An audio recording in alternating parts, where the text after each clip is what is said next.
नमस्कार। मैं अशोक प्रियदर्शी। इतिहास के कालखंड में लौटना संभव नहीं है, लेकिन प्राचीन इतिहास से प्रेरणा लेकर नए इतिहास गढ़े जा सकते हैं। बिहार में 831 साल बाद एक ऐसा ही इतिहास दोहराई गई है, जहां प्राचीन नालंदा यूनिवर्सिटी की तर्ज पर नए नालंदा यूनिवर्सिटी का निर्माण किया गया है।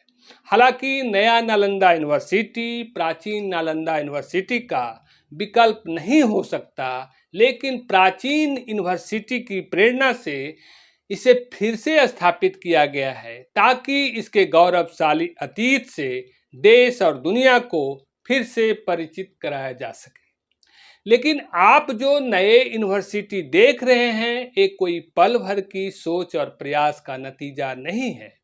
1193 में तुर्की आक्रांता बख्तियार खिलजी के द्वारा जब प्राचीन नालंदा यूनिवर्सिटी को जलाकर नष्ट कर दिया गया था, तभी से इसके पुनरुत्थान की जरूरत महसूस की जा रही थी। लेकिन तब देशवासियों के समक्ष ऐसी परिस्थितियां नहीं थी। पुनर्स्थापना के इंतजार में 8 सदी बीत गए, उम्मीद लिए कई पीढ़ियां गुजर गई, तब जाकर आज लोगों के अरमान पूरे होते दिख रहे हैं। सबसे अहम कि कई सदियों बाद भी देशवासी अपने गौरवशाली अतीत को स्मृतियों में बनाए रखा। यही कारण रहा कि देश की आज़ादी मिलने के तुरंत बाद नालंदा यूनिवर्सिटी की गौरवशाली ख्याति को कायम रखने के प्रयास शुरू हो गए थे। बिहार सरकार ने नालंदा के खंडहर के समीप भिक्षु जगदीश कश्यप के प्रयास से 20 नवंबर 1951 को नव नालंदा महाविहार की स्थापना की थी। 25 फरवरी 1994 को भारत के संस्कृति मंत्रालय ने इसे अधिग्रहण कर लिया। फिर 13 नवंबर 2006 को एचआरडी मंत्रालय ने इसे डीम्ड विश्वविद्यालय का दर्जा भी प्रदान कर दिया। लेकिन प्राचीन नालंदा यूनिवर्सिटी के उत्तराधिकारी संस्थान के रूप में नव नालंदा महाविहार दुनिया में वो ख्याति नहीं हासिल कर पाया। इसलिए देशवासी भी इतना पर नहीं रुके। नालंदा यूनिवर्सिटी की ख्याति को फिर से स्थापित करने के लिए भारत के तत्कालीन राष्ट्रपति डॉक्टर एपीजे अब्दुल कलाम के सुझाव पर अमल किया गया, जिसका सुखद परिणति 19 जून 2024 को देखने को मिला, जब प्रधानमंत्री नरेंद्र मोदी ने नवनिर्मित नालंदा यूनिवर्सिटी का उद्घाटन कर देश और दुनिया को सौंप दिया। भारतीय इतिहास में यह घटना ऐतिहासिक रहा और इस ऐतिहासिक पल का साक्षी बने बिहार के राज्यपाल राजेंद्र विश्वनाथ अर्लेकर, मुख्यमंत्री नीतीश कुमार, विदेश मंत्री एस जयशंकर और 17 देशों के राजदूत समेत सैकड़ों गणमान्य। अब ये जानना जरूरी है कि प्राचीन नालंदा यूनिवर्सिटी में ऐसी क्या बात थी जिसका ख्याति दुनिया भर में थी। लेकिन ये जानने से पहले आपको ये बता दें कि नए नालंदा यूनिवर्सिटी में ऐसा क्या किया गया है जिसकी दुनिया भर में चर्चा होने लगी है। नया नालंदा यूनिवर्सिटी इसलिए खास है कि इसे विश्व स्तरीय मानक के अनुरूप बनाया गया है। फिलहाल नालंदा यूनिवर्सिटी में 17 देशों के 400 विद्यार्थी अध्ययनरत हैं। स्नातकोत्तर एवं पीएचडी के कुल 7 विषयों की पढ़ाई हो रही है। वहीं 2 अन्य विषय इस शैक्षणिक सत्र से शुरू होने वाले हैं, जबकि डिप्लोमा और सर्टिफिकेट कोर्स के लिए कुल 10 विषयों की पढ़ाई संचालित किए जा रहे हैं।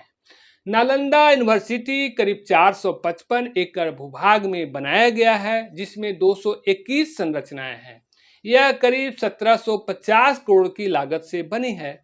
इस परिसर में एशिया का सबसे बड़ा लाइब्रेरी का निर्माण किया गया है, जहां 3 लाख से अधिक पुस्तक रखने की क्षमता है। नालंदा यूनिवर्सिटी में 2 एकेडमिक बिल्डिंग बनाए गए हैं। इनमें 40 क्लासरूम बनाए गए हैं, जबकि 300 सीटों वाला भव्य ऑडिटोरियम। इतना ही नहीं, नए यूनिवर्सिटी के निर्माण में प्राचीन नालंदा के वास्तुशिल्प डिजाइन का पूरा ख्याल रखा गया है। यूनिवर्सिटी परिसर को प्रकृति अनुकूल बनाया गया है। यूनिवर्सिटी परिसर में 100 एकड़ में कुल 4 तालाबों का समूह है। करीब 150 एकड़ में पेड़ पौधे लगाए गए हैं। नालंदा यूनिवर्सिटी की बुनियादी ढांचा नेट जीरो ग्रीन कैंपस के रूप में विकसित किया गया है। कुल मिलाकर यह कह सकते हैं कि नालंदा यूनिवर्सिटी के निर्माण में आधुनिक जरूरतों का ख्याल जरूर रखा गया, लेकिन इसके मूल में प्राचीन नालंदा यूनिवर्सिटी के उद्देश्य और दर्शन को समाहित करने का प्रयास किया गया है।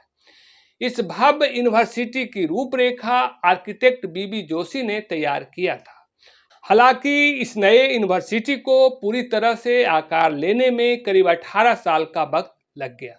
देखें तो 28 मार्च 2006 को तत्कालीन राष्ट्रपति डॉक्टर एपीजे अब्दुल कलाम ने बिहार विधानमंडल के दोनों सदनों के संयुक्त संबोधन में अंतर्राष्ट्रीय मानक पर प्राचीन नालंदा यूनिवर्सिटी की गरिमा को फिर से स्थापित करने का सुझाव दिया था। डॉक्टर एपीजे अब्दुल कलाम की सोच थी कि राष्ट्रीय और अंतर्राष्ट्रीय स्तर के मानव हित के लिए समर्पित विषयों के विद्वानों को जोड़ा जाए, ताकि नालंदा की धरती पर एक बार फिर से प्राचीन और आधुनिक चिंतन के संदर्भ में विज्ञान, तकनीक, अर्थ, अध्यात्म और मानवीय कल्याण के बीच बेहतर संबंध स्थापित किया जा सके। डॉक्टर एपीजे अब्दुल कलाम की सलाह के बाद 2007 में बिहार विधानसभा में सर्वसम्मति से यूनिवर्सिटी ऑफ नालंदा एक्ट पारित किया गया, लेकिन अक्टूबर 2009 में पूर्वी एशियाई देशों के थाईलैंड में एक सम्मेलन आयोजित हुआ था, जिसमें सदस्य देशों ने नालंदा यूनिवर्सिटी की पुनर्स्थापना का सामूहिक निर्णय लिया।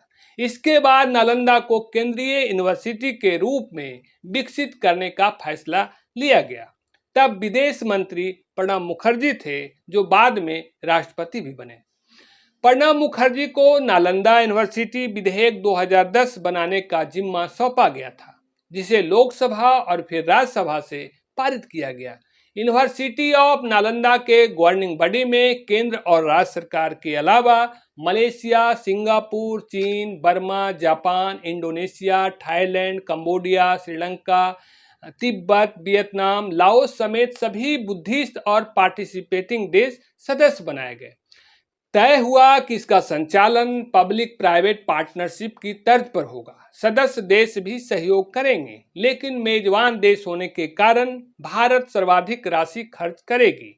यूनिवर्सिटी में बौद्ध अध्ययन, दर्शन, कलात्मक अध्ययन, ऐतिहासिक अध्ययन, शांति, साहित्य और भाषा के अलावा पारिस्थितिकी तथा पर्यावरण जैसे विषयों की पढ़ाई और शोध की व्यवस्था का प्रावधान किया गया। नोबेल पुरस्कार विजेता प्रोफेसर अमर्त्य सेन की अध्यक्षता में नालंदा मेंटर ग्रुप का भी गठन किया गया। हालांकि नए यूनिवर्सिटी के निर्माण में राशि कोई बाधा नहीं थी, क्योंकि देश के अलावा दूसरे देश के लोग भी काफी उत्सुक थे, लेकिन प्रक्रिया में काफी समय खींच गया। पहले राज्य और फिर केंद्र की प्रक्रिया में लंबा समय खींच गया। जमीन अधिग्रहण में 3 साल का वक्त लग गया। हालांकि नालंदा यूनिवर्सिटी में अध्ययन अध्यापन के लिए कुलपति की नियुक्ति 25 नवंबर 2010 को ही कर दी गई थी, लेकिन इसका अध्ययन अध्यापन का सत्र 2014 से बिहार सरकार के राजगीर कन्वेंशन हॉल में अस्थायी तौर पर शुरू कर दिया गया। तथागत होटल में आवासीय सुविधा उपलब्ध कराई गई थी। 19 सितंबर 2014 को तत्कालीन विदेश मंत्री सुषमा स्वराज ने इसकी शुरुआत की थी, लेकिन यूनिवर्सिटी का भवन निर्माण का कार्य 27 अगस्त 2016 से शुरू हुआ, जब भारत के तत्कालीन राष्ट्रपति प्रणब मुखर्जी ने नालंदा जिले के राजगीर के पिलखी गांव में आधारशिला रखी। बता दें कि नए नालंदा यूनिवर्सिटी का स्थल प्राचीन नालंदा यूनिवर्सिटी के अवशेष से कोई 12 किलोमीटर और बिहार की राजधानी पटना से कोई 100 किलोमीटर की दूरी पर है। 19 जून 2024 को प्रधानमंत्री नरेंद्र मोदी नवनिर्मित नालंदा यूनिवर्सिटी का उद्घाटन किया। अब सवाल ये उठता है कि सदियों से नालंदा यूनिवर्सिटी के पुनरुत्थान की जरूरत क्यों महसूस की जा रही थी। दरअसल नालंदा यूनिवर्सिटी एक यूनिवर्सिटी भर नहीं, भारत की शिक्षा, संस्कृति और ज्ञान के केंद्र के रूप में पहचान रही है। दुनिया में जब ऑक्सफोर्ड और कैम्ब्रिज यूनिवर्सिटी की स्थापना नहीं हुई थी, उसके 6 साल पहले नालंदा यूनिवर्सिटी की स्थापना की गई थी। नालंदा यूनिवर्सिटी ज्ञान का ऐसा केंद्र था जहां दुनिया भर के लोग पढ़ने आते थे। यूनिवर्सिटी में महायान और बौद्ध धर्म के 18 संप्रदायों के ग्रंथों के अलावा वेद, हेतु विद्या, शब्द विद्या, योगा शास्त्र, चिकित्सा शास्त्र, तंत्र विद्या, सांख्य दर्शन की शिक्षा दी जाती थी। 1500 शिक्षक और 10,000 छात्र थे। शोध और साधना के कारण दुनिया में नालंदा यूनिवर्सिटी की ख्याति थी। छात्रों में अधिकांशतः एशियाई देश जैसे चीन, कोरिया, जापान, भूटान से आने वाले बौद्ध भिक्षु होते थे। इतना ही नहीं, चीनी यात्री ह्वेनसांग ने भी नालंदा विश्वविद्यालय में शिक्षा ग्रहण किया था। बता दें कि प्राचीन नालंदा यूनिवर्सिटी की स्थापना साल 427 में सम्राट कुमार गुप्त द्वारा किया गया था, जिसे बाद के राजाओं ने भी इसे विकसित करने में योगदान दिया। 12वीं शताब्दी के अंत तक यह यूनिवर्सिटी संचालित होता रहा। यह यूनिवर्सिटी पूरे दुनिया भर में बौद्ध धर्म का सबसे बड़ा शैक्षणिक केंद्र था। लेकिन तुर्की आक्रांता बख्तियार खिलजी ने 1193 में जलाकर पूरी तरह से राख में तब्दील कर दिया। बताया जाता है कि प्राचीन नालंदा यूनिवर्सिटी में 9 मंजिला लाइब्रेरी थी, जिसमें 9 लाख पुस्तकें और पांडुलिपियां थी। 300 कमरे और 7 बड़े सभागार प्राचीन यूनिवर्सिटी की शोभा थी। बताया जाता है कि 3 महीने तक प्राचीन यूनिवर्सिटी जलता रहा था। फिलहाल प्राचीन नालंदा यूनिवर्सिटी नालंदा खंडहर के नाम से जाना जाता है। यूनेस्को ने इसे विश्व धरोहर की सूची में शामिल कर रखा है।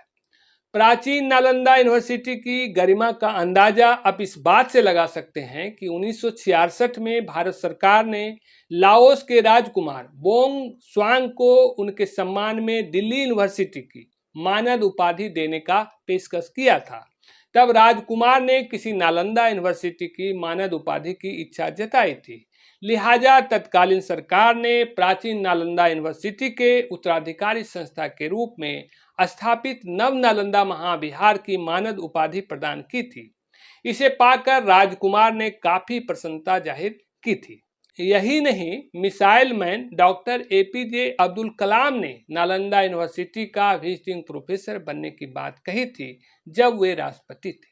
दरअसल नालंदा प्राचीन काल से ज्ञान की भूमि रही है, लोगों की गहरी आस्था रही है। यह नालंदा नाम से भी पता चलता है। नालंदा संस्कृत के 3 शब्दों से मिलकर बना है, ना, आलम और दा। इसका मतलब न रुकने वाला ज्ञान का प्रवाह। धन्यवाद।